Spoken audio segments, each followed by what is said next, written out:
Assalamualaikum warahmatullahi wabarakatuh. Selamat malam kawan-kawan di seluruh tanah air. Malam ini di Ngopi Rabu malam ke-126 kita memasuki agenda pengadilan teks kesempatan yang kedua dengan terdakwa Iis Taulida, dan bahan dakwaannya adalah cerpen Kutuk Lebak Sungsang. Mari kita adili Iis Taulida untuk mempertanggungjawabkan karya yang telah ditulisnya. Saat ini saya menjadi penuntut teks, kemudian hakim adalah Uyung Nuha, dan saya berharap pengadilan kali ini akan jauh lebih menarik, akan jauh lebih memancing keributan agar kita selalu berpikir dan gelisah.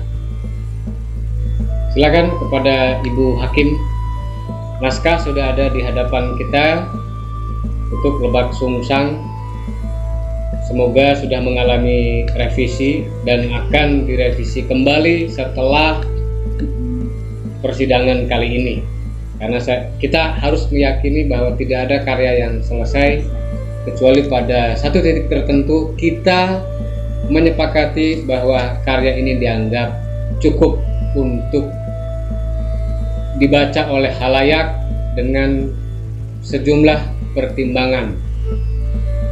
Silakan Ibu Hakim. Terima kasih. Assalamualaikum warahmatullahi wabarakatuh. Waalaikumsalam warahmatullahi wabarakatuh. Selamat malam. Terima kasih pada kesempatan malam hari ini. Saya berkesempatan untuk bertanya kepada saudara Iis Taulida perihal cerpen Kutuk Lebak Sungsang.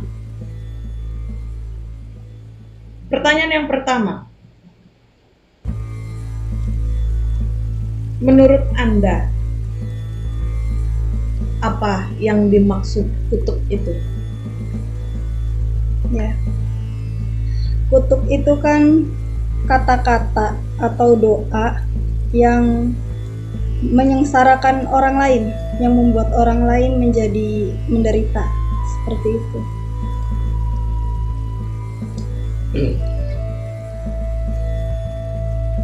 Bagaimana dengan seseorang yang mengutuk dirinya sendiri?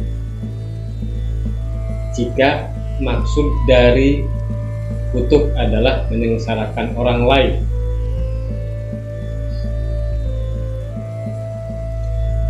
Mungkin kalau mengutuk dirinya sendiri itu lebih ke merasa kecewa terhadap apa yang terjadi dalam dirinya saat itu. Jadi dia merasa ya menderita juga sebenarnya. Ya, artinya tidak mesti orang lain kan? Ya. Nah itu. Kemudian kutuk. Nah, kita masih membahas kutuk. Bukan kutuk dalam bahasa Jawa ya. Karena kutuk dalam bahasa Jawa itu anak ayam. Anak ayam. Nah, kutuk di sini adalah kalau kita mengacu kepada kamus besar misalnya, maka akan ditemukan definisi yang paling bisa diterima. Kutuk itu semacam karma, seperti karma. Jadi itu bisa diucapkan oleh siapapun, untuk orang lain maupun untuk dirinya. Tetapi mungkin hal-hal yang berkaitan dengan isi yang diucapkan atau yang disampaikan itu lebih cenderung berisi umpatan, caci maki, atau sumpah, semacam sumpah. Kalau di zaman dahulu itu kan ada yang namanya legenda gitu. Misalnya legenda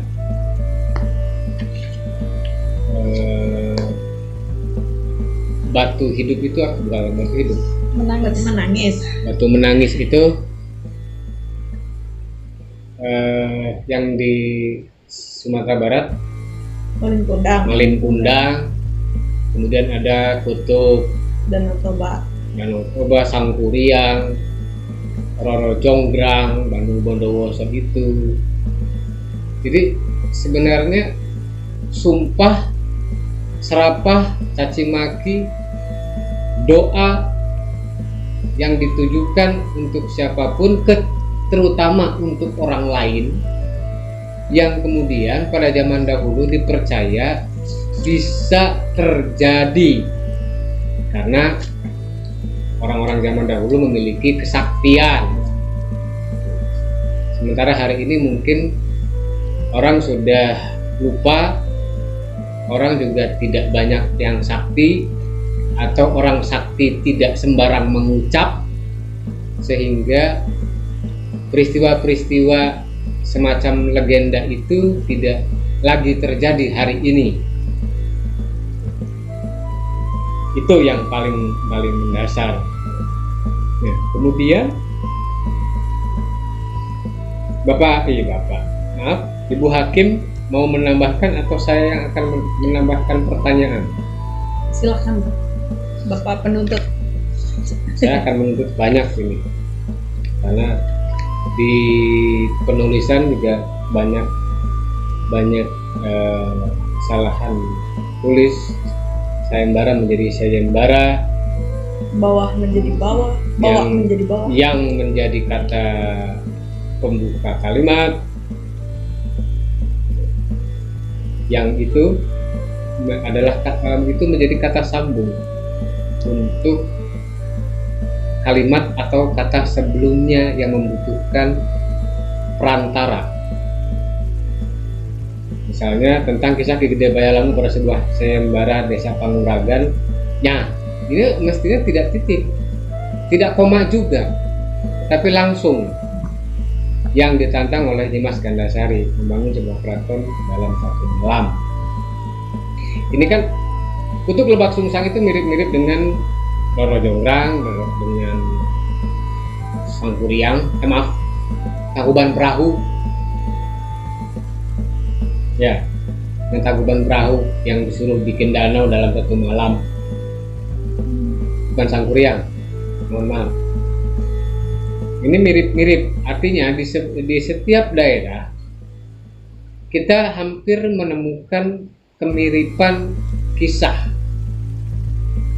dengan beberapa perbedaan peristiwa, tetapi hal-hal yang berkaitan dengan kutuk ini menjadi hampir sama gitu.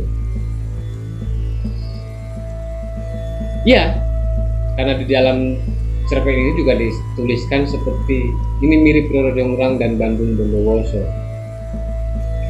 Artinya di desa desa Panguragan dengan Bayalangu itu, nah bedanya dengan Bandung Bondowoso itu kan ini perseteruan dua desa yang turun temurun, perseteruan dua masyarakat di dua desa yang berlangsung turun temurun, yang intinya adalah masyarakat dua desa itu tidak boleh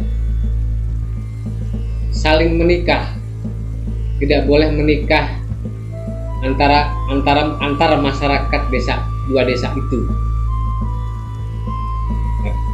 Jika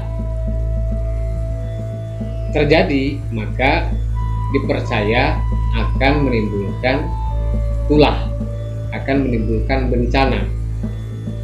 Itu.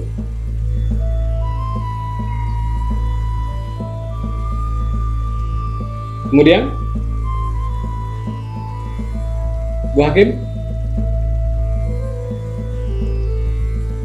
Ya, begini. Ini Kutuk Lebak Sungsang. Lebak Sungsang itu adalah salah satu nama sumur yang menjadi peninggalan Nyimas Gandasari. Apa bedanya dengan sumur-sumur yang lain? Misalnya dengan sumur dalam atau sumur Kejayan. Kenapa menggunakan Lebak Sungsang? Iya.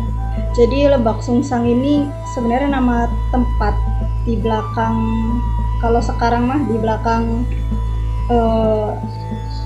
makomnya Nyimas Gandasari. Kenapa dinamakan Lebak Sungsang? Karena di situ Ki Gede Bayalangu meninggal dalam keadaan sungsang. Jadi kepalanya di bawah diinjak sama Nyimas seperti itu. Makanya dinamain Lebak Sungsang. Putus kepalanya. Iya. Diinjak kepalanya Diinjak. dengan posisi yang Terbalik. Yang tidak beraturan. Artinya tidak ngalor, tidak ngidul, tidak ngetan, tidak ngulon. Tuh. Oke, bisa nggak saudara terdakwa menceritakan bagian-bagian penting dari cerpen ini? Ya. Yang pertama, menurutku, karena saya juga tinggal di sekitar Kecamatan Panguragan, sepertinya belum banyak yang tahu mengenai Lebak Sungsang ini sendiri. Karena saya sendiri baru taunya tuh ya pas tahun-tahun ke belakang. Jadi hanya tahu orang Panguragan nggak boleh nikah sama orang Bayalangu, seperti itu aja yang beredar di masyarakat. Nah, sejarahnya sendiri mereka nggak tahu, hanya ya karena dulu Ki Gedenya Ki Gedenya sakit hati sama Nyimas, hanya sampai situ. Nah, ternyata ternyata dulu tuh terjadi peristiwa Ki Gede yang terbunuh sama Nyimas di tempat yang dinamakan Lebak Sungsang itu.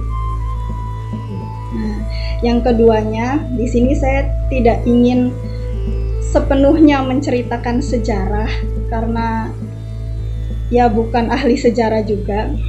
Jadi ingin mencoba menarik dari sejarah itu, kemudian diceritakan permasalahan yang terjadi, yang berlangsung saat ini secara kontekstual, itu mencoba untuk dituliskan di cerpen ini.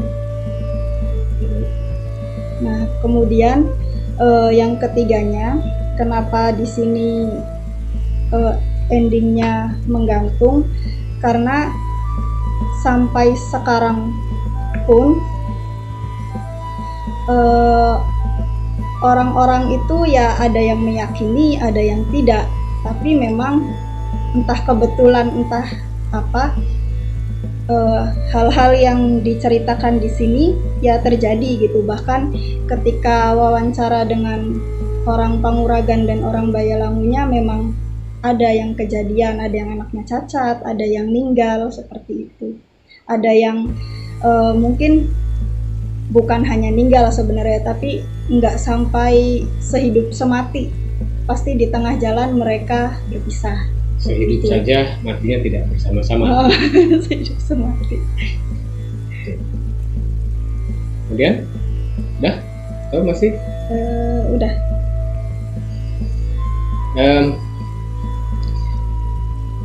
Cerita ini berangkat dari mitos tentang perseteruan dua masyarakat, dua desa, Bayalangu dengan Panguragan, dengan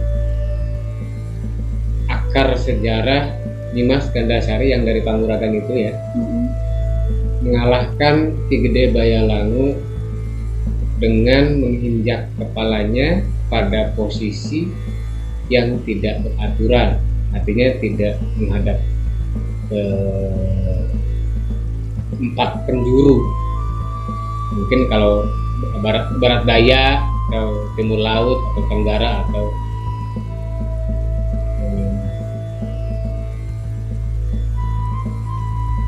pokoknya tidak sesuai utara selatan, utara timur, selatan barat, atau mungkin juga dalam posisi yang tidak beraturan, bukan hanya arah mata anginnya mungkin, tapi dalam persoalan bentuk, mungkin entah tertelungkup, entah pokoknya dalam keadaan tersiksa. Itu menimbulkan dendam kesumat dari masyarakat Bailangu. Tetapi yang perlu kita jelaskan lagi adalah siapa Nyimas Gandasari itu, karena ini yang tokoh yang lebih populer daripada Ki Gede Bailangu, yang sering diangkat dalam banyak cerita rakyat atau cerita sandiwara. Pertunjukan sandiwara itu, Cendratari misalnya, itu kerap menampilkan cerita Nyimas Gandasari, atau nama lainnya adalah Nyai Selapandan, Putri Selapandan. Putri Selapandan itu nama lainnya dari Nyimas Gandasari. Dan Nyimas Gandasari itu dikenal sebagai seorang perempuan anak bangsawan, raja yang sakti. Meskipun ini ada perdebatan ya soal ketika kenapa Nyimas Gandasari mengadakan sayembara untuk memilih calon suami. Ada yang karena betul-betul dia, versi cerita karena dia betul-betul butuh suami, sehingga dia membuat sayembara perang tanding dengan siapa saja laki-laki yang bisa mengalahkannya, itulah yang akan jadi suaminya. Ada lagi versi yang lain, yaitu kenapa ketika Syekh Magelung Sakti bisa mengalahkannya, dia tetap tidak mau dinikahi. Ada yang menceritakan, ada yang meyakini bahwa Nyimas Gandasari aslinya laki-laki. Kemudian juga dia itu ada cerita yang mengatakan bahwa dia memilih menjadi perawan sunti itu. Ya, nah, versi lainnya begitu. Tetapi kan dari awal dia bikin sayembara, motivasinya kalau dia laki-laki untuk apa juga, gitu kan? Kalau dia butuh suami, kenapa yang orang yang sudah bisa mengalahkannya tidak diterima? Nah ini harus, kalau dari kacamata sejarah harus ditelusuri lebih jauh lagi gitu kebenarannya, atau paling tidak yang paling mendekati kebenaran itu versi yang mana? Apakah dia betul butuh suami tetapi tidak punya rasa terhadap Syekh Magelung Sakti itu yang sudah bisa mengalahkannya? Kemudian apakah dia itu laki-laki yang menyerupai perempuan sehingga ketika ada seorang laki-laki yang bisa mengalahkannya dia menolak, atau dia kemudian menjadi perawan tua? Perawan sunti kan perawan tua, tidak menikah, tidak bersuami. Kalau ternyata tidak bersuami, kenapa harus bikin sayembara? Ya kan? Nah ini perlu penelusuran sejarah lebih jauh lagi. Ya. Oke lah, yang paling kita sering dengar adalah dia membutuhkan suami sehingga dibikinlah sayembara perang tanding. Siapa yang bisa mengalahkannya, itulah yang akan dia jadikan sebagai suami. Begitu kan? Yang paling sering kita dengar. Tambahannya, kalau sejarah yang beredar di masyarakat ini kan merembet ke Karangkendal nih, jadinya tetangga desa juga yang Syekh Magelung Sakti. Jadi Nyimas ini muridnya Sunan Gunung Jati. Nah, ketika Nyimas ini dianggap sudah cukup dalam hal dia udah cakap dalam beberapa hal, termasuk ilmu kanuragannya, dan dia dianggap cukup umur untuk menikah. Nah, maka Ini sebenarnya saran dari Sunan Gunung Jati. Dia kan sudah terlalu sakti nih Nyimas Panguragan tuh, makanya Overconfident. gimana Kepedean. kalau mau nyari gimana kalau cara nyari suaminya tuh ya udah dibuat sayembara aja, siapa yang bisa mengalahkan Nyimas ya dia yang akan menjadi suaminya Nyimas. Nah terus yang bisa mengalahkan Nyimas itu kan Syekh Magelung Sakti. Katanya mereka berdua nih sepakat kalau mereka tuh akan menikah tapi nanti di hari akhir. Aku agak nggak paham juga ini maksudnya gimana. Iya. Apakah nanti akan seperti Nabi Isa Dalam, gitu? dalam cerita Sendratari itu yang sering dimunculkan itu bahwa nanti kita akan menikah di akhirat. Akhirat. Nah itu kan juga jadi PHP zaman dulu gitu loh. Emang bisa apakah mereka bisa memastikan di akhirat mereka akan ketemu, bahwa dengan kuasa Tuhan bisa ketemu ya. Tapi ini jadi pertanyaan besar gitu, karena yang dicari saat itu adalah suami di dunia, bukan di akhirat. Kalau suami di akhirat, dia bisa saja memilih untuk tidak menikah sampai mati gitu.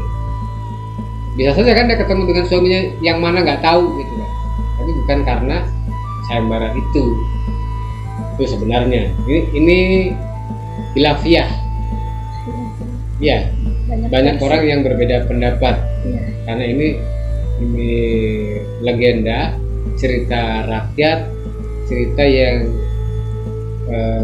sumber periwayatnya sudah terlalu jauh dan tidak ada pencatatan secara otentik, secara akurat. Akhirnya terjadilah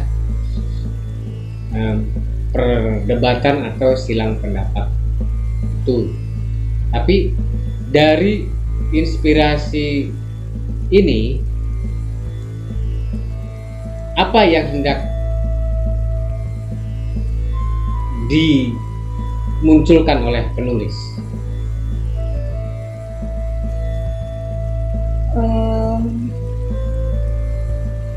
Kalau saya cuman ingin menulis dari apa yang ada di sekitar, pertamanya itu.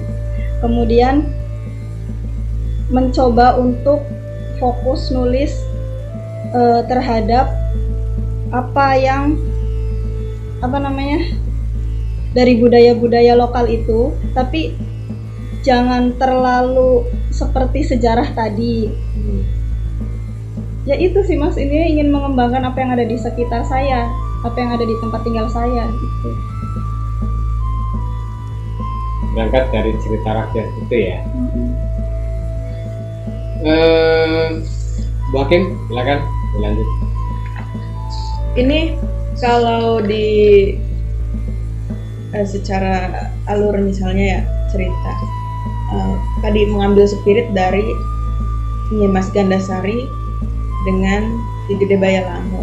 Kemudian ada tokoh Rudi dengan istrinya ya. Istrinya tidak disebutkan namanya siapa. Rudi dengan istrinya. Dalam hal ini Rudi yang bercerita. Rudi yang sekaligus menjadi narator. Kemudian Rudi mengalami mimpi buruk dengan istrinya, mendatangi orang sakti ya, bukan orang sakti, seorang pintar ya. Namanya siapa? Panarto. Yang nasibnya pun serupa. Panarto matanya buta, itu disebabkan serupa. Orang nasibnya yang merasa terkena kutuk gitu iya, tuh. Orang yang merasa kena kutuk. Orang yang merasa kena kutuk, dan dia diceritakan di sini masih menjadi keturunan, masih ada garis keturunan dari Ki Gede gitu kan. Dia dari Ki Gede Bayalangunya itu gitu. Nah, mimpi-mimpi yang dialami oleh istrinya, oleh Rudi itu yang berulang, mimpi berulang, mimpinya seperti itu didatangi oleh dua makhluk ini gitu, oleh dua roh ini, bahwa Dua roh, ya roh laki-laki dan perempuan. tidak, Rudi itu didatangi oleh roh didatangi oleh Nyi Mas Gandasari, bahwa dia Rudinya ini kan orang Bayalangunya, istrinya orang Panguragan misalnya gitu. Bukan misalnya loh. Iya. Memang iya. Bukan misalnya. Ini Iya. memang cerita Iya, dua orang dari masyarakat Bayalangu dengan Panguragan yang melawan, berusaha untuk tidak percaya terhadap legenda itu, terhadap kutukan jadi itu. penonton harus dikasih tahu juga ini ceritanya begini gitu loh. Jadi kita jangan berdebat antara kita saja, ini cerita gimana sih sebenarnya, kok ada dua makhluk bang, gimana itu Bu Hakim tuh. Jadi harus ada keyword yang bisa dipahami oleh pembaca atau penonton. Iya, itu. Kemudian di paragraf kedua atau di paragraf ketiga paragraf ketiga, mohon maaf, halaman ketiga maksud saya. Jadi ada masih belum jelas gitu. Ini saya memberi catatan, masih Rudi yang bercerita atau bukan? Karena di sini tuh istrinya gitu, serasa seperti istrinya. Semakin hari aku kukuh dengan keyakinanku, tapi mimpi itu datang semakin kerap dan tidak mengenal waktu. Pagi, siang, sore, Mana? malam. Halaman 3, paragraf keempat. Mimpi itu selalu datang. Kita harus melakukan sesuatu. Benar atau tidak soal kutukan itu, hari ini kita tidak bisa mengelak untuk menghadapinya. Biarkan sejarah berlangsung, sekarang tinggal bagaimana kita menjalaninya. Nah, ini siapa ini yang ngomong? Kemudian, kami hidup dengan teror mimpi yang terus saja terjadi, sampai kemudian aku terbangun dari tidur yang sangat melelahkan. Kepalaku begitu berat dan pening, aku berjalan sempoyongan, membasuh muka lalu bercermin.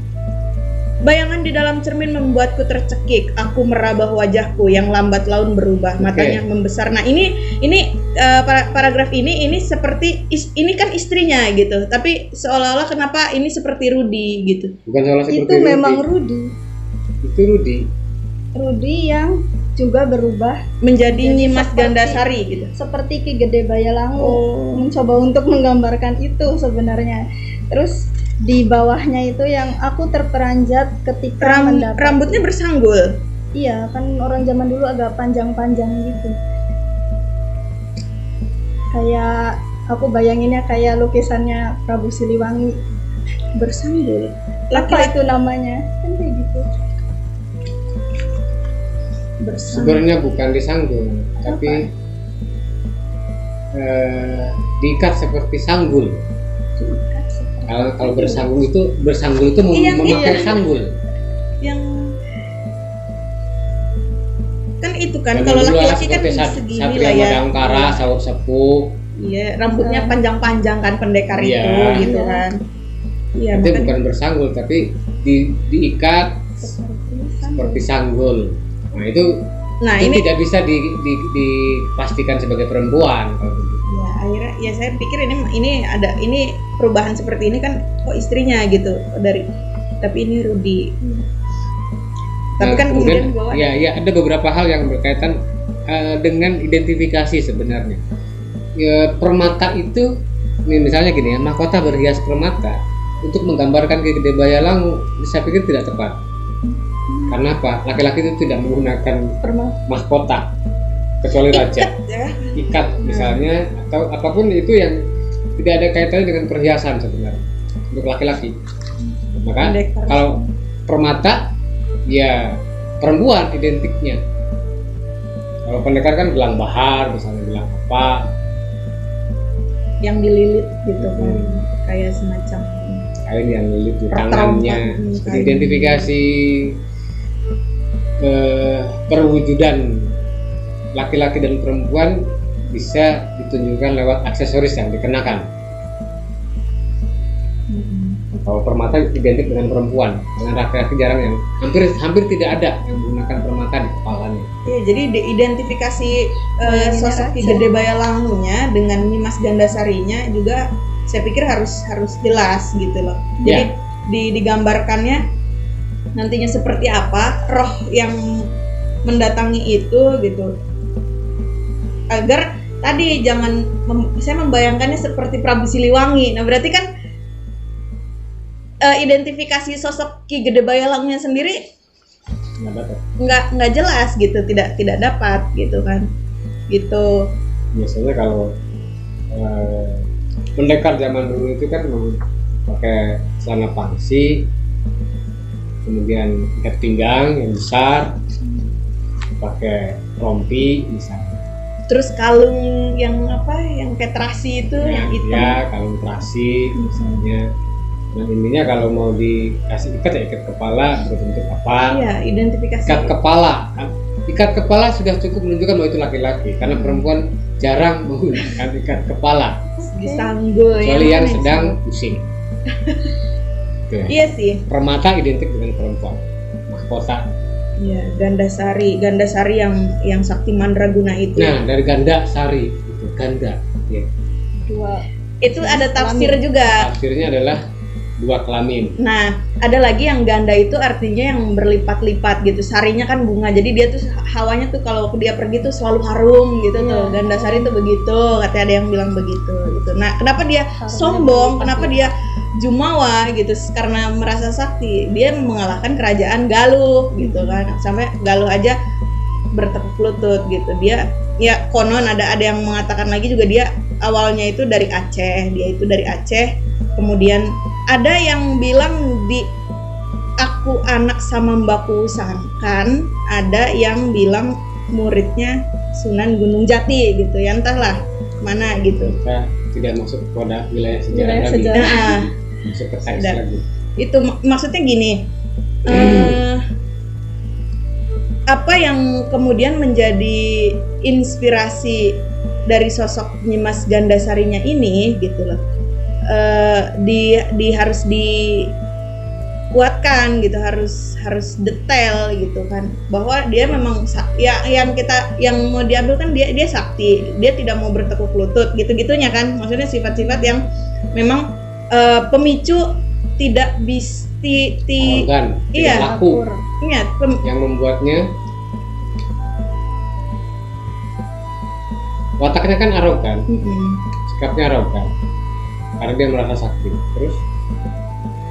Iya, ya itu yang kemudian menjadi titik kan dengan Ki Gede Bayalangu itu gitu, antara Rudi dengan istrinya itu gitu loh, yang menjadi benang merahnya tuh. Nah, istrinya nanti gimana, Rudinya nanti gimana itu. Tapi di ending itu kan ternyata mereka itu seperti mau berantem gitu ya, mau ada juga kalimat yang enggak kan seperti mau berantem, mereka kerasukan. Iya, kerasukan. Tapi Rudinya bukan kan seperti mau berantem. Bukan seperti, mereka kerasukan dan mau berantem gitu loh. Iya, berantem. Bukanlah seperti lagi. Aku pukul dia membalas. Aku tampar dia membalas gitu. Aku tendang dia membalas. Nah, kata membalas itu yang jadi masalah. Berhari-hari, berbulan-bulan, bertahun-tahun, berabad-abad, sementara pernikahan mereka baru 300. Jangan. Kan Ini kan dari awal juga sudah ini absurd. Antara mimpi dengan kenyataan silang sengkarut. Campur. Keluar masuk. Ini bukan cerita realis. Kenapa berabad-abad? Karena sampai hari ini tuh Masih masyarakat kedua desa itu tidak akur. Itu yang dimaksud Berabad-abad. berabad-abad. Oke. Kena kutukan. Mereka meyakini ini kutukan, makanya bertempur terus menerus gitu. Jadi ini bukan, ya ini sudut pandangnya adalah sudut pandang yang menurut saya agak absurd gitu loh. Bukan kemudian dua suami istri ini sekadar menerima kutukan kemudian selesai. Mereka dirasuki oleh dua tokoh di masa lalu itu, yang pada mulanya mereka separuh tidak percaya dengan kutukan itu. Dengan mereka menikah, artinya kan menentang atau menganggap itu mitos. Tetapi mereka kemudian diceritakan didatangi oleh dua tokoh tersebut, oleh dua tokoh yang bermusuhan di masa lalu. Kemudian terjadilah peristiwa kerasukan Rudi, kerasukan di Gede Bayalangu, istrinya Nimas Gandasari. Mereka bertempur sampai kapan nggak tahu, sampai berapa sampai apa selesai. Dalam struktur fiksi saya pikir nggak ada persoalan. Tetapi yang perlu kita koreksi mungkin bagaimana dari awal menjelaskan identifikasi antar tokoh. Iya, ini kan tetap yang bercerita itu kan Rudi. Nah, Rudinya itu sadar betul gitu kalau dia tuh kerasukan. Aku begini, istriku begitu. Aku mengambil keris, kerisnya menyemburkan api, istriku ngambil konde. Artinya Rudinya tuh sadar gitu loh. Kalau Rudi tidak sadar, siapa yang mau bercerita? Nah, itu nggak ada yang ceritain. Siapa yang mau bercerita? Dalam praktik fiksi saya pikir tidak ada persoalan gitu. Artinya selama saya penuntut tapi bukan pembela ya, maksudnya ini hanya mengklirkan saja gitu. Mengklirkan. Dalam praktik fiksi saya pikir tidak ada persoalan gitu. Karena sejak awal tidak menempatkan narator atau pihak ketiga atau pihak keempat untuk menyampaikan kisah. Ya. Si Rudi ini termasuk juga orang narator sekaligus pelaku yang dia tetap harus dalam keadaan sadar untuk menceritakan bahwa dia kesurupan dan seterusnya. Dalam konteks fiksi ini masih bisa dimaklumi karena dari awal juga sudah masuk kepada dunia yang agak absurd, dunia antah berantah. Nah, yang perlu dikritisi kan sambungan antar cerita itu sebenarnya. Misalnya seperti tadi, bagaimana Rudi mengalami mimpi ketemu ke Gede Bayalangu, tapi identifikasinya seperti perempuan bersanggul mahkota permata, itu yang tidak tepat. Itu tidak tepat.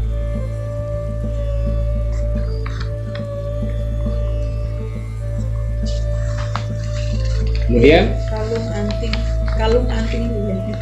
Tadi ada yang berkali-kali diucapkan membalas. Dia 3 kali membalas. Itu menurut saya pengulangan yang tidak efektif atau tidak enak dibaca. Itu tidak enak dibaca. Kemudian ada inkonsistensi gitu antara penyebutan Ki Gede dengan Nyimas, ada Ki Gede dengan Nyai. Nyai untuk meminta izin. Jadi mau pakai Nyimas kah, mau pakai Nyai? Ya. Atau itu tidak masalah? Karena Nyimas itu sudah sebutan. Nah, Sebutan karena Nyai di sini juga Nyai bisa Nyai siapa? Namanya Gandasari. Iya kan? Betul. Namanya Ki Gede Bayalangu sendiri sebutan. Ki Gedenya itu Ki Bayalangu bukan nama orang, bukan namanya. Ki Gede itu. Artinya misalnya Mbah Kuwu Carbon, siapa nama aslinya? Ada. Carbon itu kan nama tempat. Semacam anu lah ya. Nah itu Gelar. Ya itu gelar kehormatan, bukan nama asli. Zaman dulu kan selalu begitu, paling tidak ada 2 nama. Kalau Nyimas Iis Taulida, nah, itu bukan nama alias. Nyimas Pakunwati. Nah itu juga nama sebutan. Ada nama aslinya. Zaman dulu begitu. Nyimas Subang Larang.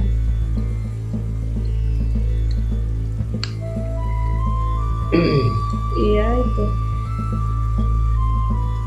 Kemudian ini ada hal-hal yang pengetahuannya perlu dibuka lagi berkaitan dengan ruwat. Jadi di ruwat itu tidak hanya dimandikan kembang 7 rupa, Ya Ji. tidak. Kemudian menjarah itu sudah hal lain, berbeda dengan prosesi ruwatan.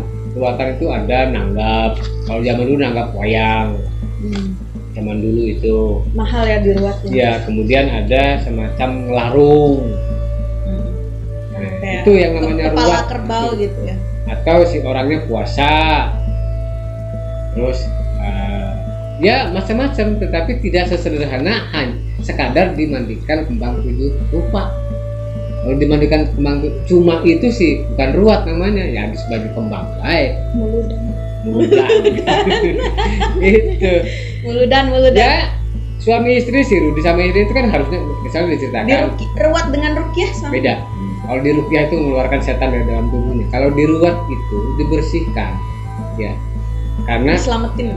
dianggap memiliki apa ya, Energi negatif. energi negatif, tapi bukan energi negatif, lebih ke ada sesuatu yang nempel gitu kan.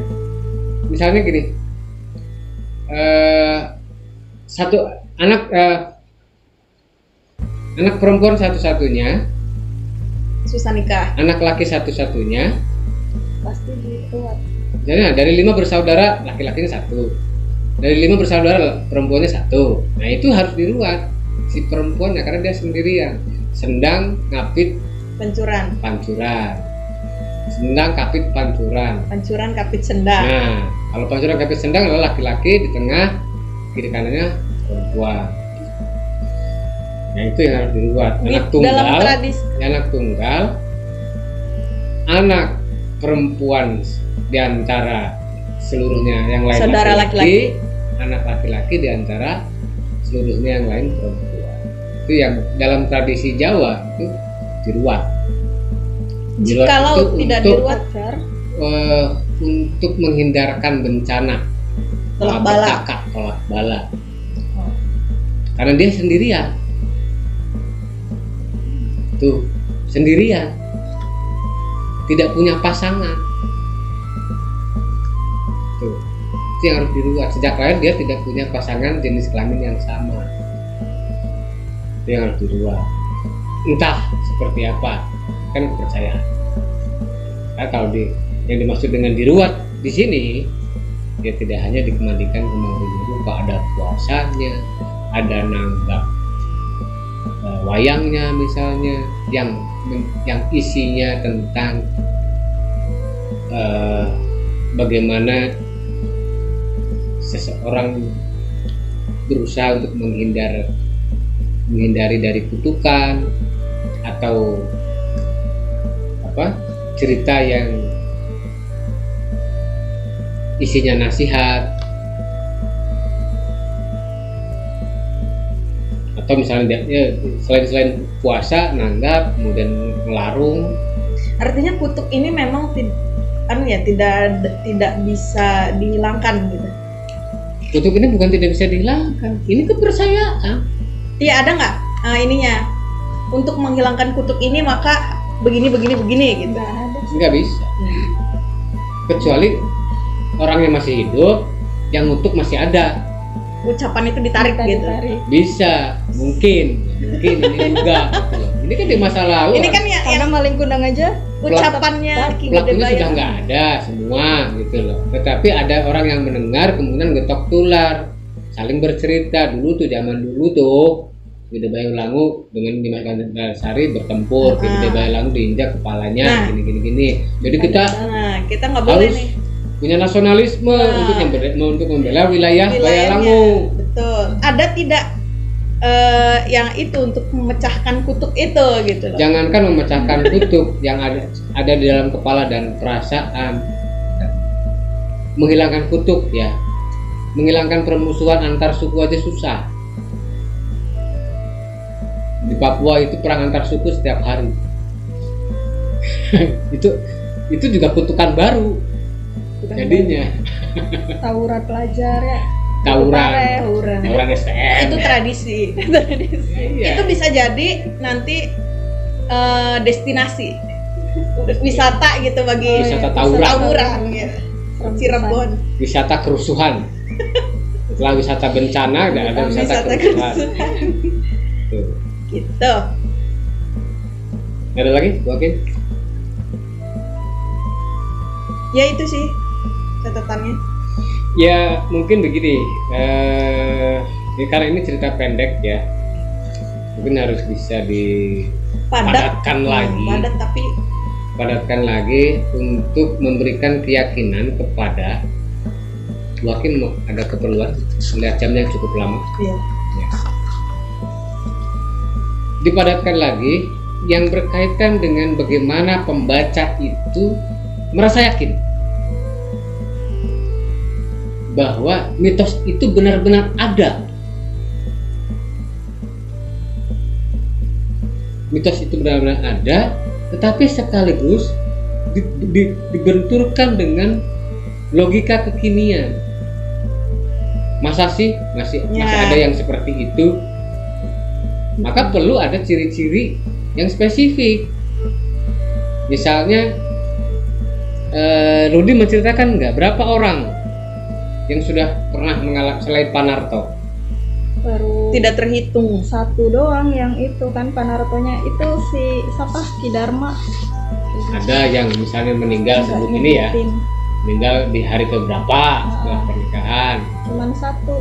Ya itu contoh-contoh aja. Iya, maksud saya begini. Kalau di masyarakat desa kan itu selalu saja pasti, ya. Selalu saja pasti. Kenapa saya bilang pasti? Karena masih dekat dengan animis dinamis. Nah, selain Panarto yang orang yang mengalami atau merasa kena kutuk akibat perlawanannya terhadap mitos itu, saya pikir di situ perlu dihadirkan orang pintar juga. Orang pintar sebagai penetral apa sih? bukan penetral, orang pintar yang kemudian bisa menjadi jembatan antara orang Bayalangu dengan orang Panguragan itu. Paling tidak begini, berkaitan dengan adakah penawar kutub itu? Nah, orang pintar ini hadir. Ada lemah tambah. Nah, iya kan? Orang pintar ini hadir memberikan syarat, entah ayam panggang lah, entah ayam cemani lah, ini dan itu dan sebagainya. Kemudian itu juga dipenuhi oleh Rudi dan istrinya, tapi tidak mempan. Nah, itu yang menariknya di situ. Nah, kan situ ada orang pintar yang ini juga tetap tidak mempan. Itu membuat pembaca was-was ya. Kalau menurut diperhadapkan kepada pilihan antara mau percaya kemana. Bener beli sih. Ada orang pintar juga, ada orang sakti juga tidak bisa. Bahkan mungkin orang saktinya yang didatangi oleh Dimas Gandasari misalnya. Kira aja macam-macam. Itu artinya untuk menguatkan mitos itu, ya kita tidak sedang menyeret pembaca untuk meyakini sepenuhnya, karena ini juga fiksi gitu loh. Tapi dari cerita-cerita dari beberapa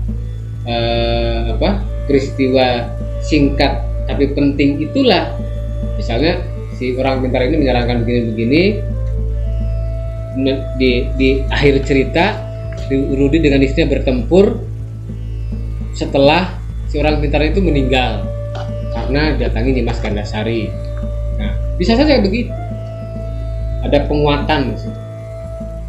Artinya perseteruannya bukan cuma dua orang itu, tapi siapa saja yang kemudian berusaha untuk campur menetralisir kutukan itu akan dihabisi. Nah itu, gitu loh. Kan iya. Ya bisa saja. Barangkali nanti muncul keturunannya Dimas Gandasari barangkali. Bisa. Nah itu kalau udah mulai parah itu. Ada reinkarnasi nanti. Gitu. Kan bisa imajinasi. Itu ya Bu Hakim, saya pikir betul.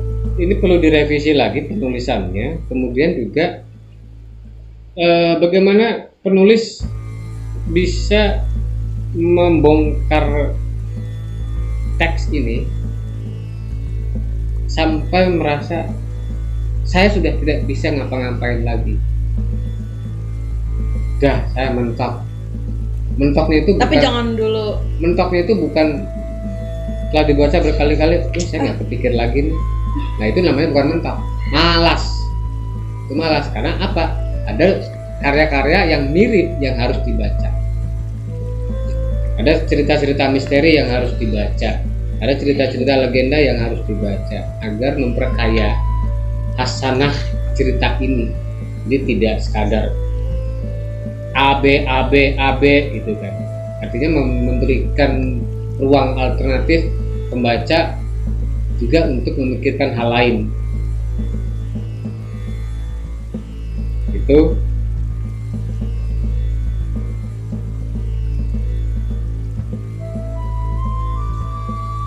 kemudian ada beberapa kata yang saya pikir Tidak relevan ya. bukan tidak relevan, tidak nyambung. Rancu. Misalnya Nimas menginjak kepalanya hingga nyawa Ki Gede terlepas. Terlepas. Nah itu. Nah, ini. Nyawa itu tidak lepas. Ini logika kalimat. Iya, logika hingga lepas. Iya. pengistilahan. Diksi lah, pencarian diksi-diksi lagi yang Ki Gede terlepas kok. Jadi kayaknya enteng banget gitu. Enteng banget, kemudian tidak sebanding dengan nama besar Ki Gede Bayalangu betul. terlepas. Terus saya juga membayangkan Sungsang itu kan ketika bayi di dalam kandungan posisinya tuh ini Sungsang Kebalik. apa seperti itu kah gitu kan? Ya kita nggak tahu. Iya, makanya. Yang jelas tidak masuk kepada 8 arah mata angin. Itu Sungsang bisa jadi. Ya kalau misalnya zaman dulu orang menguburkan itu kepalanya ke arah di arah utara ya, di bagian utara, kemudian dimiringkan ke barat misalnya. Berarti kan yang disebut Sungsang adalah tidak seperti Tidak itu. seperti itu. Itu aja. Menurut saya begitu. Gimana Pak Hakim? Cukup dari saya. Ya, dan ini harus direvisi agar nanti menjadi buku yang